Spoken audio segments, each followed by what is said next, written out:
What's up, everybody, and welcome to yet another review video. This one is going to be a quick one. I didn't expect I would see that TV show today, but I did. I finally kicked myself to watch The Penguin. Why did it take me so long to do that?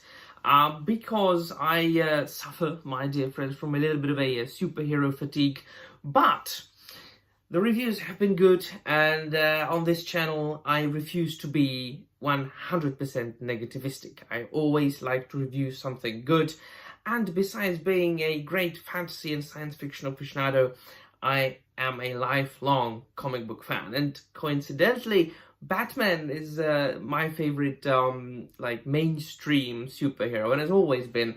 Like, if you just saw these comics, these shelves, there's like most of them are Batman. And so the episode 1 of Penguin was very good. I always like seeing different approaches to superhero or comic book characters, because I consider it to be very much different from, for example, when I'm talking about Tolkien or any other literary great, because precisely it is a title that many people have worked on over the years, either wrote it or drew it. It's a corporate product. It's a corporate. It is owned by a corporation, that character, until it enters the public domain, which in the case of Batman will be very shortly, but not in the case of Penguin. And this one, the TV show that is being produced by HBO, and it's on Max right now, is precisely what you would expect from something like that. I always imagined that if they made like a TV show about that particular character, they did to a certain extent. Did they not in the Gotham?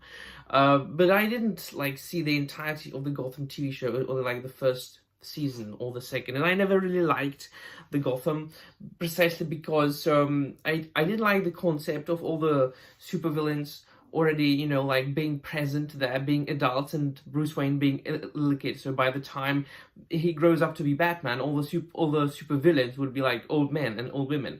But this one is like strict crime mob TV show that combines humor with not action. I was looking for another word, a suspense. It's written very well in that there are scenes that it's a TV show whose main protagonist is the Penguin. Colin Farrell, by the way, brilliant actor. His facial expressions, it's very good. I consider that to be one of the best parts of the show. So you know that he's the main character, that he, you know, like he's one of the main Batman villains. He's going to be there. He's not gonna die.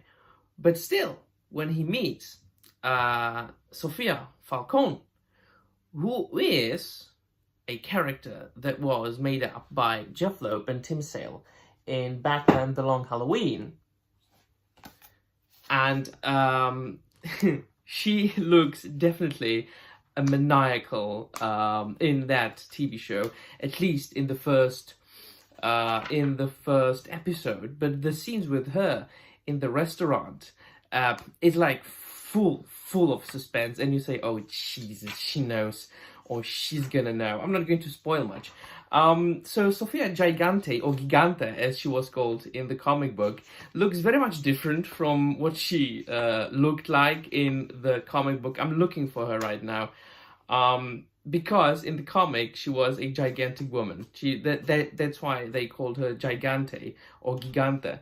And of all the characters, she was the one I expected the least, but also I am very glad that they are reaching for characters that are less known among the wide audience, you know, because people like the normies, people who are not into the comic book medium, the graphic novel medium, they know the Joker, they know Batman, they know the Riddler.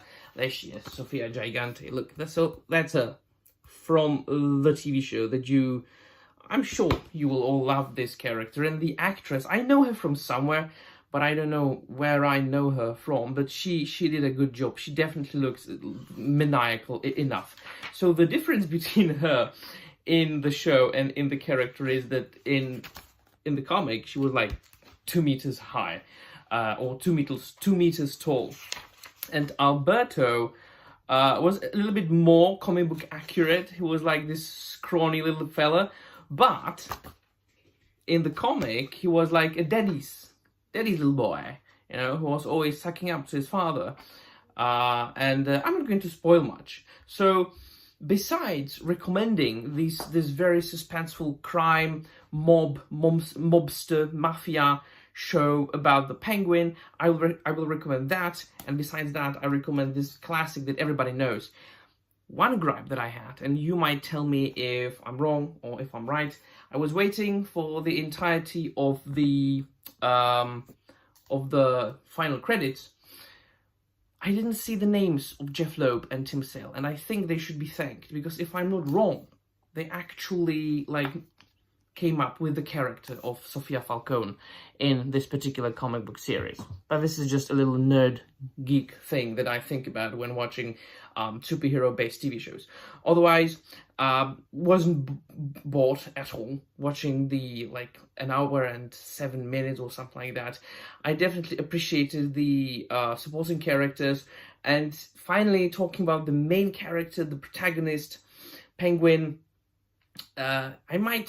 I see where some people might find something that they don't like. I know there are people on the internet there that are crying constantly about demasculinization of characters, and they will find, you know, something to say about the fact that, oh, he has a mother and, you know, he's a little mummy's boy. No, all this gives spice to the character, and I appreciate it. It was actually very heartwarming to see how much the Penguin cares, or Oswald cares, for his mother, as you know, the mobsters very stereotypically in mafia films and mafia literature do. And so I find it refreshing. It is a refreshing take on a character that has been stereotypically viewed for the last couple of decades, shall we say. I certainly see that Danny DeVito's take on Penguin has engraved itself in the minds of people. And whenever somebody sees the Penguin, or here's the Penguin in Batman, they think of Danny DeVito. Sometimes I think of Penguin from the Batman the Animated Series, which is my favorite version of Batman since I was a little kid. But also, if you know the illustration, the painting of Alex Ross, for example, how he imagined Penguin, it's almost one-to-one. So it's a nice mixture, it's a nice new take. Of course, we are dealing with the events from the Batman film, which I saw twice, I think. Once in cinema, the second time when it came out on Max. It was a good movie. I didn't mind it. A lot of people didn't like it. I don't mind it, precisely because as far as superheroes go, I really don't mind the different takes. And sometimes I prefer the alternative, strange take over the usual one, over the mainstream one. I'm just looking at all those comics and just want to reread them right now. So let me know in the comments down below what you think. Have you seen the Penguin? Have you not? What do you think about it? And that'll be all. Thank you very much for watching. Namaste.